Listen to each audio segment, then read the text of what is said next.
আমার বাবার অনেক আত্মীয় আওয়ামী লীগ সরকারেও ছিল, বর্তমান সরকারেও আছে। আমরা কোনো সময় কারো কাছে ভিক্ষা চাইতে যাইনি। এখানে আমার আত্মীয় স্বজন যারা ছিল সকলেই চেষ্টা করেছে, কিন্তু ওই যে শেখ হাসিনা, তার সামনে কিছুই টিকে না। আমার বাবা বলছে 6 ফুট 2 ইঞ্চি লম্বা মানুষ, মাথা কারোর সামনে নিচু হবে না। আমি আল্লাহর কাছে যাচ্ছি, গিয়ে আমি আল্লাহর কাছে গিয়ে আমি বিচার চাবো। সালাউদ্দিন কাদের চৌধুরী নামটা অনেক বড় হয়ে গিয়েছিল, আর এই জিনিসটা শেখ হাসিনা সহ্য হচ্ছিল না।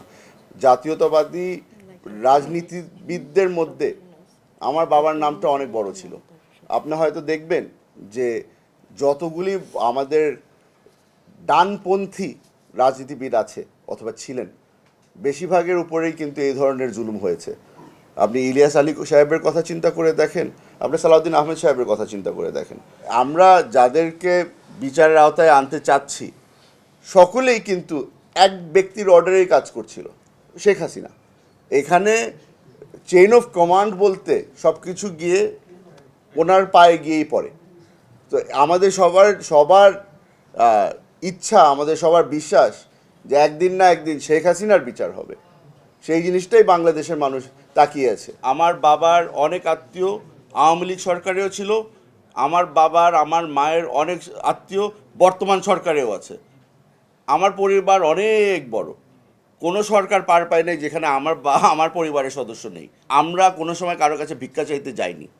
আমরা সবসময় গিয়ে বলেছিলাম যেটা ন্যায় সেটার পক্ষে যেন তারা দাঁড়ায়। অনেকেই চেষ্টা করেছিল, এখানে আমি আপনাদের সকলের সামনে বলে দিতে চাই, এখানে আমার আত্মীয় স্বজন যারা ছিল সকলেই চেষ্টা করেছে, কিন্তু ওই যে শেখ হাসিনা, তার সামনে কিছুই টিকে না। আপনার বর্তমান যে কাঠগড়ায় দাঁড়ানোর কথা শেখ হাসিনা, তার আশেপাশের ব্যক্তিরাও কিন্তু আমার বাবার জন্য গিয়ে সাক্ষী দিয়ে এসেছিল। তাদেরও হয় পরের দিকে দরজা বন্ধ হয়ে গেল, তাদেরকেও হেনস্থা করা হলো। তো এই জিনিসটা কিন্তু আপনাদের মাথায় রাখতে হবে যে কার সাথে আপনারা ডিল করছিলেন। তখন এখানে আপনারা সাংবাদিকরা যারা আছেন, আজকে আপনারা সকলে এখানে আসতে পেরেছেন। ওই সময় যদি আপনারা এখানে আসতেন, বাইর হওয়ার সাথে সাথে হয়তো বা ডিজিএফআই আপনাদেরকে তুলে নিয়ে যেত। আমি আমার বাবাকে জিজ্ঞেস করেছিলাম, এটা আমি ওনাকে সরাসরি জিজ্ঞেস করলাম যে আব্বা তুমি কি কোনো মার্সি পিটিশন ফাইল করেছো নাকি না। তো আমার বাবা, এটা সকলেই জানে, আপনি আবারও জিজ্ঞেস করেছেন, আবার বলি, আমার বাবা বলছে 6 ফুট 2 ইঞ্চি লম্বা মানুষ, মাথা কারোর সামনে নিচু হবে না। আমি আল্লাহর কাছে যাচ্ছি, গিয়ে আমি আল্লাহর কাছে গিয়ে আমি বিচার চাবো। তো এখানে মার্সি পিটিশনের বিষয় তো আসেই না। যেই কাগজটা হয়তো আপনারা আমার হাতে দেখেছিলেন, ওটা একটা রিট্রায়ালের পিটিশন আমি নিয়ে গিয়েছিলাম রাষ্ট্রপতির কাছে। রাষ্ট্রপতি সাহেব তখন আমার সাথে দেখা করেনি, উনিও লজ্জায় ছিল, উনিও আমার সাথে দেখা করেননি।